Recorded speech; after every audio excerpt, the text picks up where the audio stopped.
Before we begin this episode, I want to thank my sponsors, starting with William Natali, author of this great book, The Resurrection of Borichi. Now imagine, you're a male college professor, you die, and you get reincarnated as a female dog. Well, I just described the main character in this book. But here's the kicker. As this dog seeks to discover the meaning of life, she has been adopted by a family that is in the midst of opioid addiction.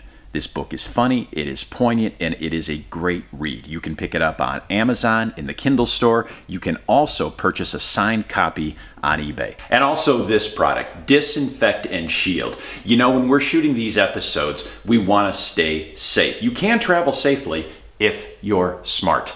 Disinfect and Shield makes a line of surface cleaners and hand sanitizers that have been proven effective in killing germs on contact, including the COVID-19 germs. So we've been spraying this everywhere. I've been using this on my hands whenever I'm out, and that's what we'll continue to do because, as I said, we want to stay safe. You can pick up these products at disinfectandshield.com. Enjoy the episode. Hi, it's Greg Schwem, just outside French Lick, Indiana, where we are cooking ribs and looking for Larry Bird. Welcome to A Comedian Crashes Your Pad.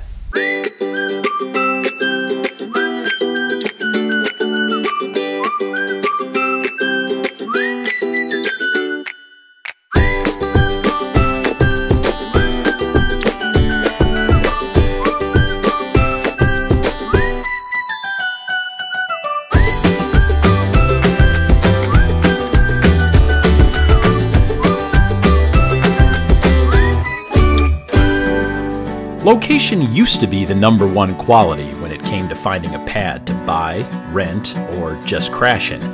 But that was pre-COVID. Now the three most important features are isolation, isolation, isolation.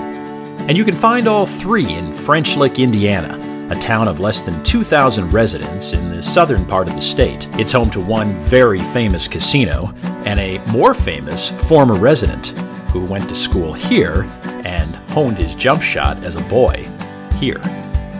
The dude grew up in this town, and I can't find a Larry Bird jersey anywhere. I could probably go to, like, I don't know, Schenectady, New York, and they'd say, oh, Larry Bird jerseys? Sure, they're on that discount rack, 5 for $10. Approaching Larry Bird's home.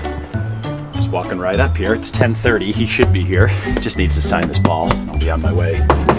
Oh, screen door's open. He's not going to sign. He doesn't live here anymore.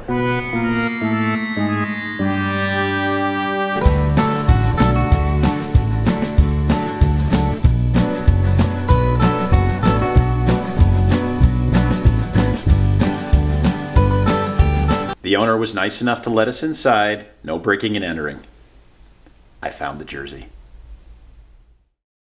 Then it was off to the pad I was crashing, Elk Ridge Ranch, a 120-acre farm in Shoals, Indiana, just outside French Lick, and, if possible, even more remote. About 10 miles outside of this place, I had a Google moment, as in, Google, please don't crap out on me now. And you like the chicken tofu pizza? And we could have that. Hey, hold on a second. Dave, Wendy. Yes, You're it. All right, you're them. I found you. Hey, how are you? Nice to meet you. Nice to meet you too. This is probably the first time I think that I've ever met my host in a spacious kitchen. Hey, and what made you choose a place like this out in the middle of nowhere? You know what? I have always wanted to stay on a farm. We refer to you as Flatlanders. Do you mostly have Flatlanders that come Yes, visit? mostly Flatlanders that Okay. come through here. All right, good. Thank you for your patience. Well, this has been in the family since my great-grandfather received it in the land grant from his service in the War of 1812. We had a group of Amish builders help us rebuild it. Think of this place almost as a state park that's private. Come on over here, Greg. This here is the main living area. This is where, when people visit, families hang out. Kitchen table here, some nice leather couches, and our hibachi grill. And Wow. This is just like you're going to find in those fancy Japanese restaurants. Hey Greg, let me show you the master bedroom. Giant king-size bed. Everything is custom log furniture. And over here is the master bath. Okay. It has a huge walk-in shower and a jacuzzi tub. It's usually first come, first serve. And because the first couple that walks in says this is ours. Yeah, exactly. Yeah, right. We got everybody here. We get the big bed. It's like summer camp.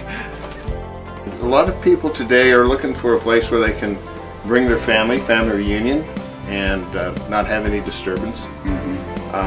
Bachelor parties are looking for a place where they can make a little noise, and get away with it.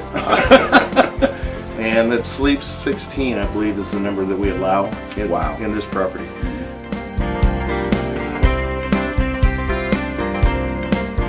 Greg, we're here on the back deck, if you can tell. It is a massive back deck. It is a massive back deck. I have deck envy.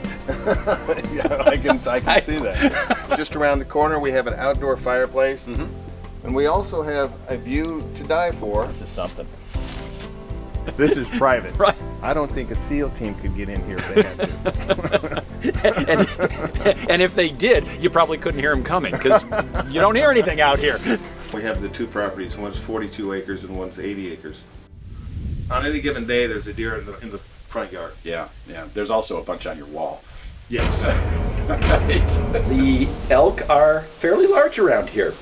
Well, when we first bought the property, Dave had an idea that we would raise elk here. Okay. The elk business, we were initially selling the elk antlers in velvet to the Chinese and the Koreans as an aphrodisiac. And it was... Wait, elk antlers are an aphrodisiac? Absolutely. Doesn't that hurt? You got to tell me about the bell. I felt like I was supposed to ring it when I showed up. Well, it could be a dinner bell, but rumor has it, it used to be on an old schoolhouse around here. Do we know where the schoolhouse was? Well, Was it on this property? we can't quite remember about that. Or there's nobody that you can find that was going to school in 1812 that can verify this. That's true. Okay. Did the Amish build this too? No, this was actually a kit. I'm going to ask you that now every single room we go into. Maybe the Amish were just too tired to help build this property, known as the Main Lodge, but they sure missed out on lots of opportunities to relax, sleep, eat, play billiards. Wait, do the Amish shoot pool? I mean, I had so many people help me. People in the community that I didn't even know would show up. Really? And say, hey Dave, do you need a hand today? That does not happen in my neighborhood. And didn't charge me. And I had so many different people help me through this community. A neighbor of mine, his barn fell, 1915 barn. And he goes, do you want the beams? And I thought, well, brilliant, I'll make a bar. There you go. So How here does we go. barn fall? Oh, it was old. Oh, it just fell down? Yeah. Your barn's old too, Dave. How many bars does this place have? Did you lose count? Because I've lost count. I have lost. I think there's 6. Okay. The non-drinking activities at Elk Ridge range from quiet to dangerous. We're gonna stop and throw some axes.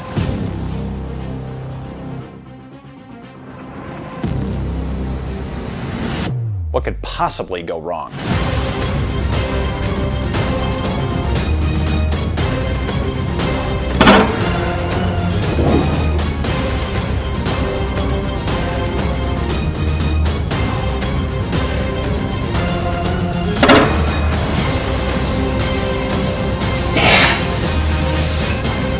By the way, that's 2 points in case you had me in your company axe throwing pool. Hey, come on into the gym. This is a gym? This is a full-size gym.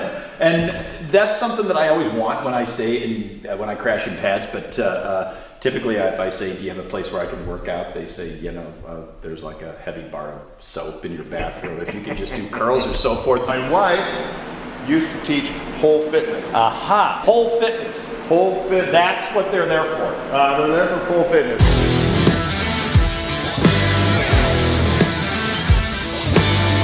And my wife, just as luck would have it, has a slew of Catholic schoolgirl costumes. So when we do bachelorette parties, the bachelorettes will dress up in these outfits, and my wife will give them an hour class, and they do wine tasting at the same time. They have to be in a Catholic schoolgirl outfit? They all love it.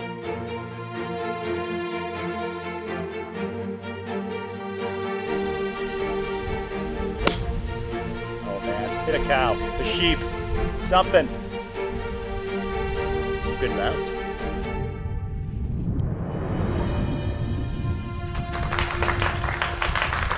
$600. Just call me Farmer Kepka. Tell me about this. Okay, Greg. Clay pigeon shooting is one of the amenities we offer here on the ranch. We have this little portable 2-station setup. We also have a 4-station setup.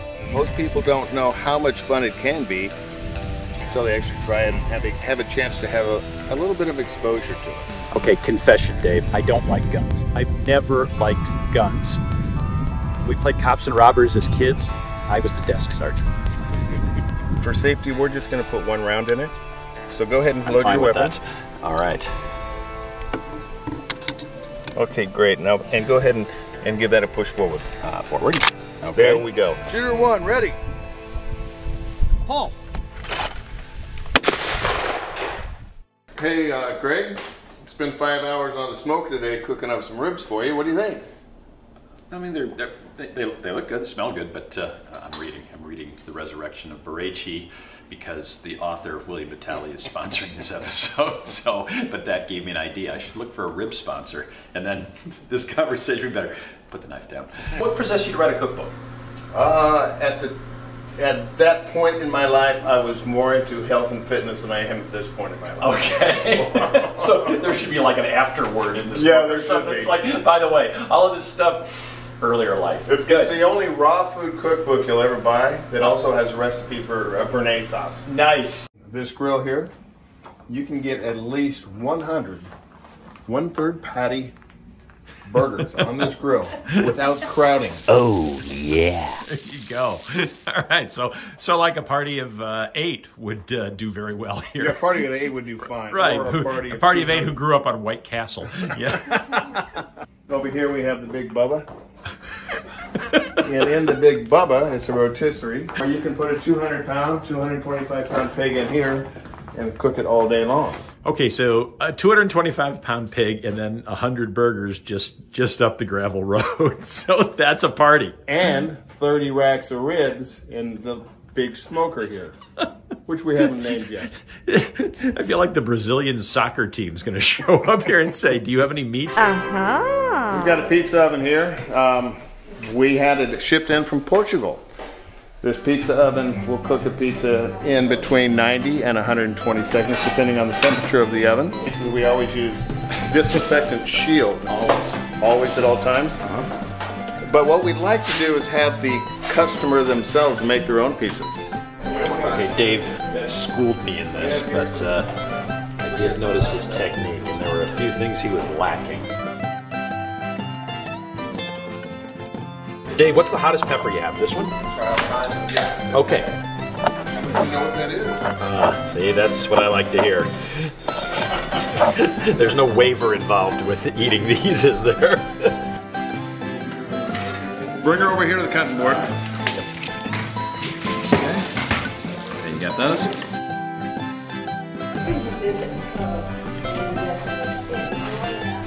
Oh my God. Wendy? I'm ready. I always associate a barn with certain smells. Hay, chickens, manure. My nasal passages didn't encounter any of that in this barn. Instead, I smelled and tasted something heavenly. I'm having what Dave's having. Larceny.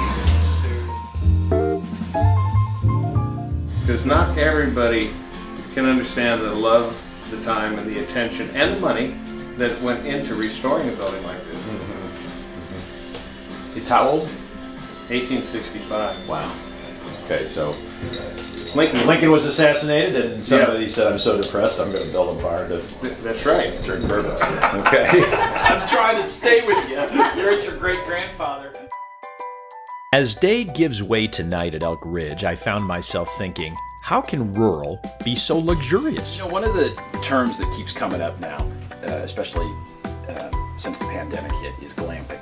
And that's the whole idea of glamour camping. Unfamiliar. We're going to be roasting marshmallows if you have a 12-foot pole. From what you just described, this place hits all of the glamping requirements. Wouldn't you say? Yeah, I would say so. If you can find this place, there's something about you as a guest that is probably one heck of an interesting individual, and we can't wait to meet you. Well, now that I've met Dave, Wendy, and a cast of characters that make this pad hum, I was left to experience why isolation and social distancing are actually selling points as opposed to precautions. I'm not really sure where I'm headed, but wherever it is, I'm in no hurry to get there. At Elk Ridge Ranch, I can't imagine mustering up the energy to do anything that moves at speeds greater than this, like, I don't know, play basketball? Larry, how did